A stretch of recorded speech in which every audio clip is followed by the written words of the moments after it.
Hi y'all, welcome back to my channel. If you're new here, hi, I'm Linnea. I make videos about my health, particularly my GI health, as well as marriage and skincare, although most of my videos are about having intestinal dysmotility and gastroparesis. Gastroparesis is a bit of a self-diagnosis. The reason for that is the one gastric emptying scan that I had in early February of this year, back when my symptoms were not as difficult to deal with or as debilitating as they are now, showed that I have normal gastric emptying, and that test, though it has been shown to have the capability to be widely inaccurate as a diagnostic tool for this condition, is still considered the gold standard gastroparesis diagnostic tool for patients and doctors alike. Even right after my test results came back, I told my husband Robert, I don't care what the test says, I know that I have this condition, I know that this test is wrong. And then later when I got my SIBO diagnosis and then my intestinal dysmotility diagnosis, I let the gastroparesis theory fade. It is not a very treatable condition, and most people that have it struggle daily to get proper nutrition. However, after going through treatment for my SIBO with antibiotics and not getting any better, although I will say that the antibiotic treatment for SIBO is only about 50% effective, so I do realize that I could still have SIBO, and I do want to get reevaluated for SIBO, and that will probably be the next video in this series. But anyway, basically, I did treatments for SIBO, and I didn't feel better. And then I did treatments for my intestinal dysmotility. I took a lot of Miralax, I did the Linzess, I did all these things for my intestines, and I wasn't getting better, like just focusing on treating just those syndromes. And I started to realize more and more like, oh, I definitely do have gastroparesis in addition to these other two things. The gastroparesis theory became the only diagnosis that would actually explain the rest of my symptoms, right? So I agree that I might still have SIBO, I agree that I have intestinal dysmotility, but I know that gastroparesis is also a factor. And so after years of research and symptom tracking, I'm confident to say that I have gastroparesis, and this video will explain why. I could likely make a video about each of these reasons like in detail, but for now, I will just give summaries as to why these reasons added together point to an undeniable gastroparesis diagnosis. The first thing that I want to briefly cover though is the evidence that gastric emptying scans can be wrong, up to 40% of the time. Now, I'm not saying that the scan itself is wrong. When the scan shows delayed emptying, the emptying is delayed at that moment. And when the test shows normal emptying, the same is likely true. However, this test really fails to take into account the fact that stomach emptying varies from moment to moment, from day to day, from meal to meal. I go into super deep detail on this in part 1 of my Guide to Gastroparesis video series, and in part 1 I discuss symptoms, causes, and diagnosis, and then I go into a full breakdown of this evidence. So if you want that, go watch that video. But to summarize, in 2021, there was a study published in the Journal of Gastroenterology that was titled Functional Dyspepsia and Gastroparesis in Tertiary Care, Interchangeable Symptoms with Common Clinical and Pathological Features. And the first author on the paper was Dr. Jay Pasricha, who is the director of neurogastroenterology research at Johns Hopkins University. And this study showed that even people who are classified as having a gastric emptying delay as severe as over 50% of their meal retained could have a normal gastric emptying scan upon a retest on a different day a year later without having had any change in the severity of their symptoms over the course of that year. So here I'm going to quote the study directly, and then we'll move on to my reasons why I know that I have gastroparesis. So quote,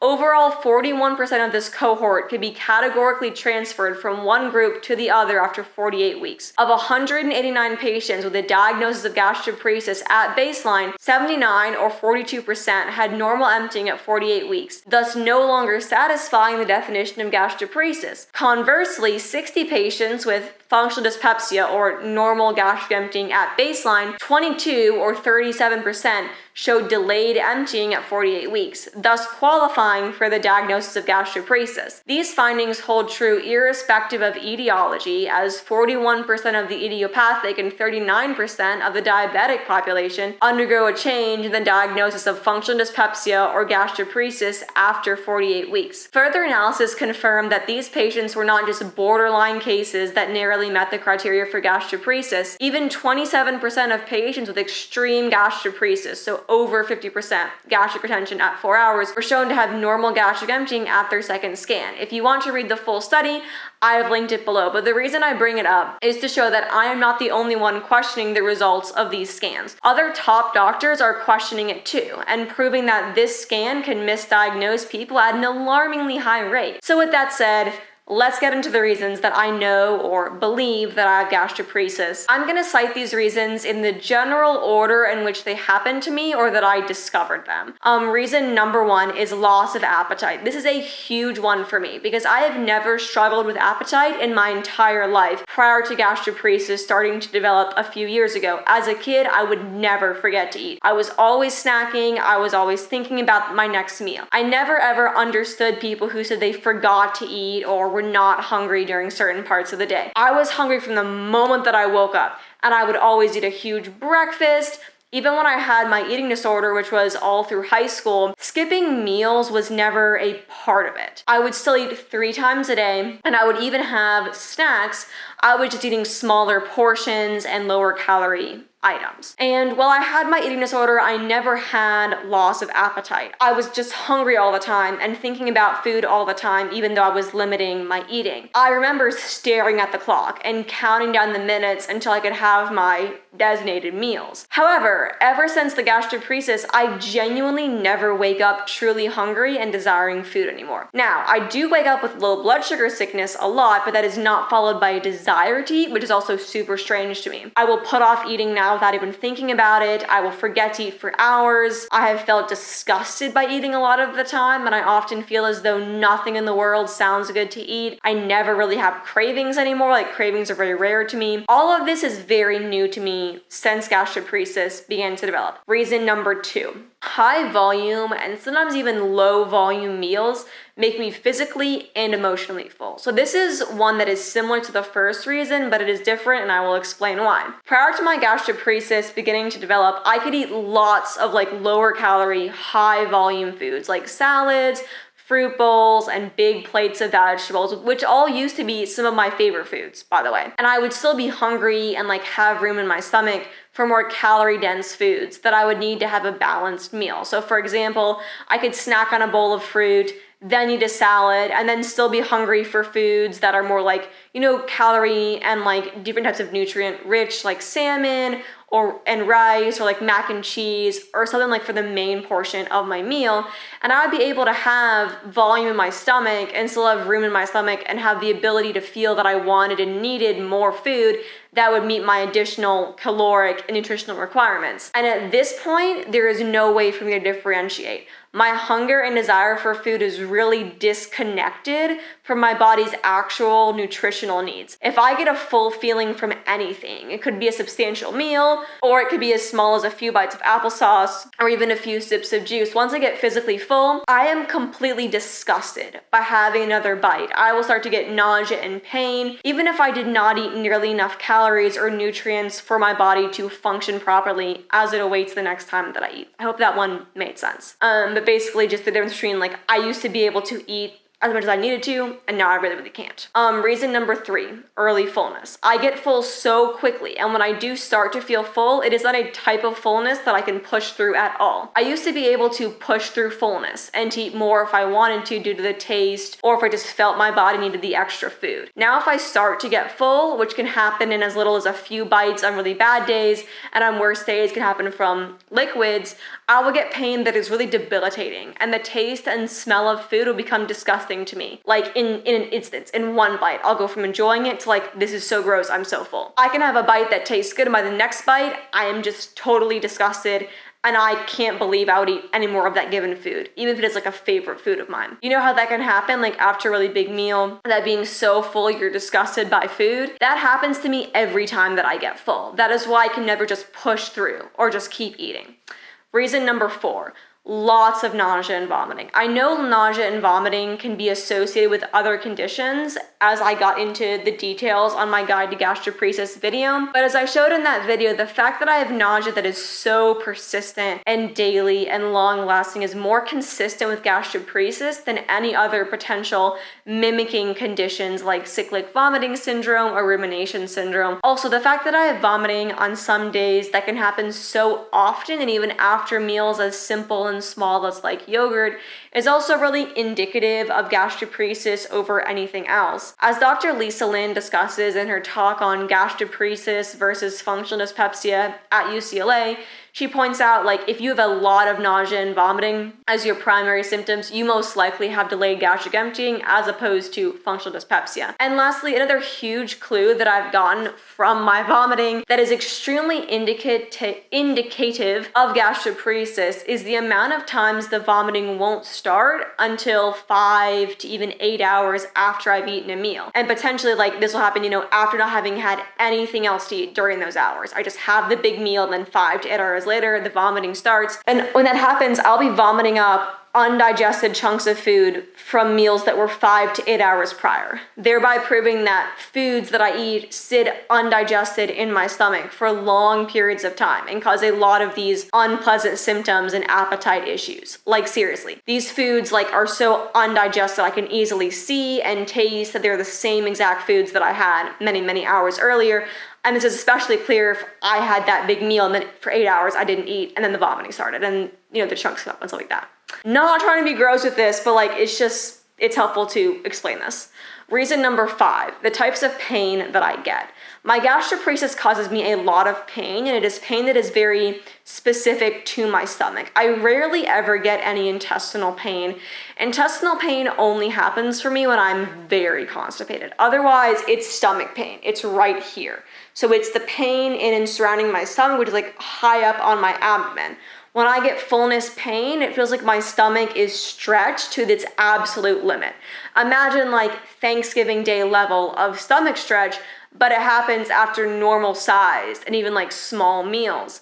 That pain is so uncomfortable and it can last for a super long time, which is also indicative of gastroparesis because it means that my stomach is taking a super long time to empty, which is making it so full and distended after these small meals. Seriously, I have had this pain for up to 4 or 5 hours after I've eaten before. Prior to my gastroparesis, I recall feeling really full from big meals and getting this kind of pain and then feeling better in 30 minutes or an hour. But ever since gastroparesis, that pain lasts so long and my stomach gets so distended that it feels like it's pressing up against my other organs. And the pressure is so near, my chest and my ribs that it's hard to breathe. And then I'm struggling to breathe and I'm in pain. And it's just awful and it just lasts for hours and hours and hours. So reason number 6 is spasms. And this is a type of pain that I get with gastroparesis, but it deserves its own category because of how deeply specific to gastroparesis it really is. I have never felt anything like this pain before my gastroparesis started to get bad. I have also never heard of anyone else with gastroparesis discussing muscle spasm, stomach muscle spasm pain. And so I don't think it happens to everyone with gastroparesis. And the first time that I experienced this pain, I had no idea that it was associated to gastroparesis. But then when I realized it was a stomach muscle spasm, it made so much more sense. And I learned this through NORD, the National Organization for Rare Diseases, and their article on gastroparesis. And they explain these stomach spasm pains this way, quote, "The nature of pain may also be complex, with some individuals experiencing acute pain triggered by eating layered on top of the chronic pain. This acute sharp pain may be related to intestinal cramping and or to spasms in the upper portion of the stomach caused by its failure to relax and accommodate the just eaten food. I only experience this pain occasionally, but when it happens, it is some of the worst pain I've ever felt in my life. It is so sharp. It is so awful. I can't get any solids at all while that is happening. It can last for hours. I've even had it last as long as 12 hours before, but that is only one time that happened. But when it does happen, it usually lasts at least 2, 3, 4 hours.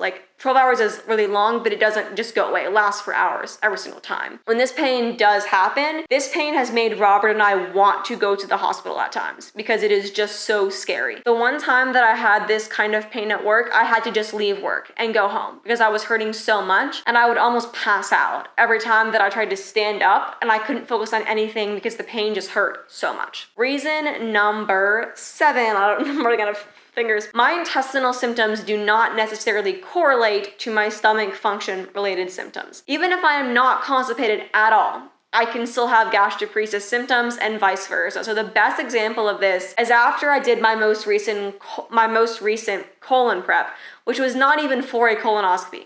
I just did it to clear out my bowels. It was awful. There's a video about it on my channel. It was a terrible time. But even after I did that, my gastroparesis symptoms remained extremely bad, even though there was no stool in my colon after the prep was over. I had to eat super small meals for weeks after that prep because I was in such a bad flare. I lived off saltine crackers and yogurt and peanut butter cups, which I can't now tolerate, but I could then, for weeks while fighting nausea and vomiting, even though I had just done a bowel clear out. This proves to me that it is not just the constipation from intestinal dysmotility causing my symptoms. If it were just the backup in my intestines causing these issues, I should have felt a lot better after that round of prep, and I did not at all. Another example of this disconnect is our recent vacation when I was just super constipated and I had just gotten off Linsays, but I was still able to eat much better than normal, like much better than I had in a couple months with minimal pain. I was not in a gastroparesis flare, and therefore I was able to eat more normally, even though I did have some intestinal backup going on as well. Although, to clarify, if a flare goes on long enough and causes me to undereat on all foods, and the foods that I'm able to eat are foods that are very low fiber, then I will get constipated because of the slowdown in my stomach and the lack of ability to eat foods that assist in my intestinal motility. But that is more evidence of gastroparesis for me because the extra slowdown is being caused from the top of my digestive tract down, not the other way around.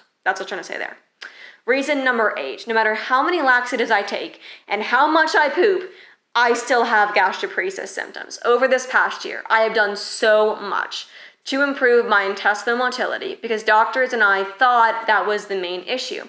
And although having good intestinal function does overall help my gastroparesis, and although I do need daily interventions to help food move through my intestines because my intestinal motility is indeed a problem, no matter how much I was pooping and no matter how many laxatives I took or natural remedies I tried, the lack of appetite, the early fullness, the nausea, the vomiting, the pain, and the food aversions, they never improved substantially and as a direct result of those interventions. It was never a situation where I did the intervention and then my gastroparesis symptoms got better because there are two things going on and they are connected but also separate. I am just arguing here that both issues are going on and that gastroparesis is likely my main issue. Reason number 9. Food aversions to foods that are harder to digest and that are generally not allowed on the gastroparesis diet. There were so many foods that I loved before my gastroparesis started to get worse and worse.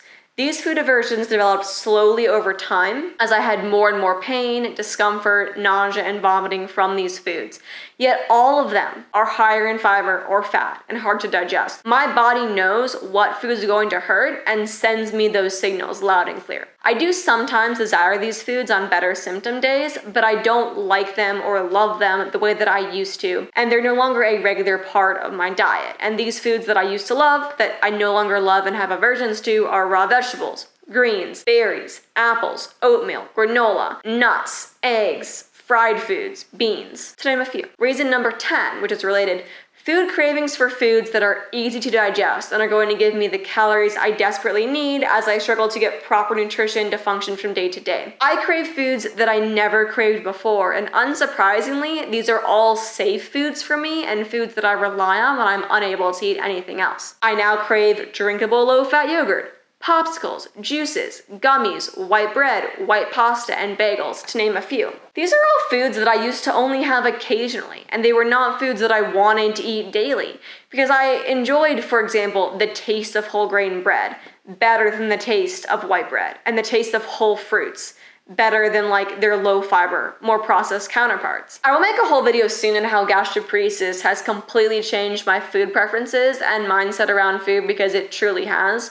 But these two things are just prime examples of how that has occurred. Reason number 11, the gastroparesis diet helps me. And the gastroparesis diet is the most helpful thing that I've tried in terms of long-term sustainable management of this condition. The low-fat and low-fiber gastroparesis diet, which also avoids raw fruits and vegetables as much as possible, really freaking helps me. It is pretty much the only way that I can eat it all at this point. The only way that I'm able to maintain nutrition is by following these guidelines. I eat a lot of herbal tea, juices, Greek yogurt, applesauce, plain bagels, protein powder drinks, hot cocoa, overcooked broccoli, pasta sauce, and other soft foods that are easier to digest. In contrast, foods that are better for intestinal function but are harder on a gastroparetic stomach, such as chia seeds, beans, peas, greens, berries, eggs, nut butters, make my symptoms worse, but they can help my constipation. And so my biggest downfall this past year has been prioritizing my intestinal issues over my gastroparesis, which has led to much worse flares and a lot of issues with malnutrition and energy. And these videos are the start of me taking back control over my treatment and addressing the main issue, which is gastroparesis. I make what I eat in a week videos, and I plan to document my experiences learning to manage my nutrition with the gastroparesis diet. And to piggyback off that, I really want to get to the point where my nutrition is more balanced and where like I'm not so much focused on safe and unsafe foods, or I can kind of meld them more. I would love to get to that point. I don't know if I will, but I would love to get to the point where like I can have a little bit of nut butter with things or an egg with things and not have to feel like I have to cut out so many foods like I feel like I have to do now. But I'm working on that, and I'll be covered in many future videos, but that's just a goal that I have. Like,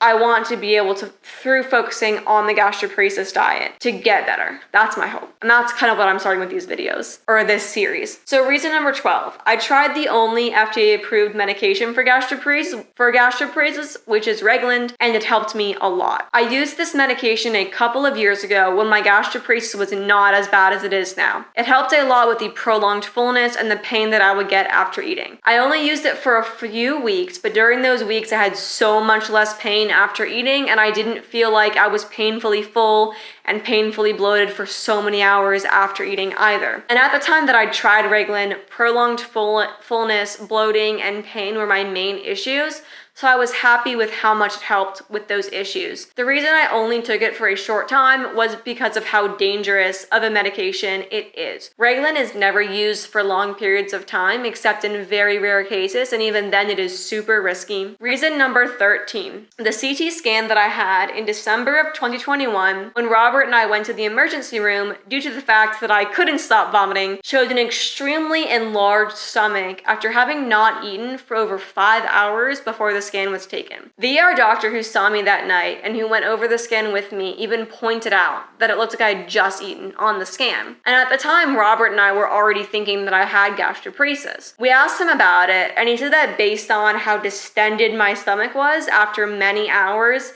since I had eaten or drank anything. Literally, I'd been sitting in the ER for 5 hours, no drinking, no eating, and my stomach was that distended and that big. And so he thought that the gastroparesis theory made a lot of sense.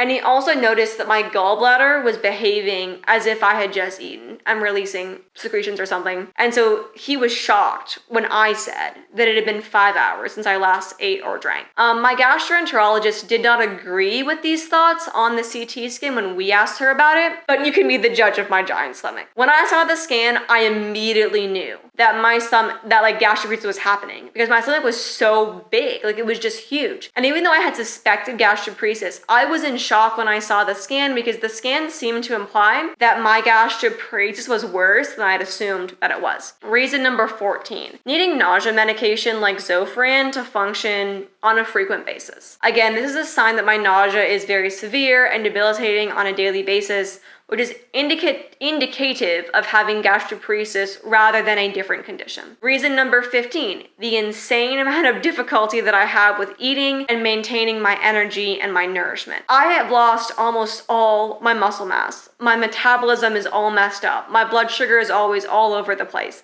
These struggles are daily and difficult and cause me so much pain and sadness. And when doctors told me for years that my symptoms were because I was not eating enough, they did not understand that I could not physically eat more than I was already eating. And so yeah, eating and nutrition and maintaining blood sugar and muscle mass all being very hard is also very indicative of gastroparesis. I hope this list helps you understand why I strongly believe that I have gastroparesis and why I'm now pursuing diet changes and treatment options that focus on my gastroparesis in addition to my intestinal dysmotility. And there is a lot that I did not mention in this list, such as my extreme bloating, and I wanted to keep this list very gastroparesis specific, as my bloating is more related to my SIBO, and it's also related to my gastroparesis and my intestinal issues. So I wanted to leave these out from the official list, since like bloating and SIBO, like they kind of, like bloating goes with so many things. And I didn't want to say that bloating was a top thing that made me know that it was gastroparesis, because I could have bloating from my SIBO, I could have bloating from my constipation, and so I didn't want to confuse it, but if that makes sense. As far as my SIBO, I have not been discussing it much on the channel for a while, and that is because I just didn't have the emotional or like physical energy to deal with the SIBO diagnosis when I got it, because I still knew there was more going on. And we now have proven through the x-rays and the CT scans that I have intestinal dysmotility.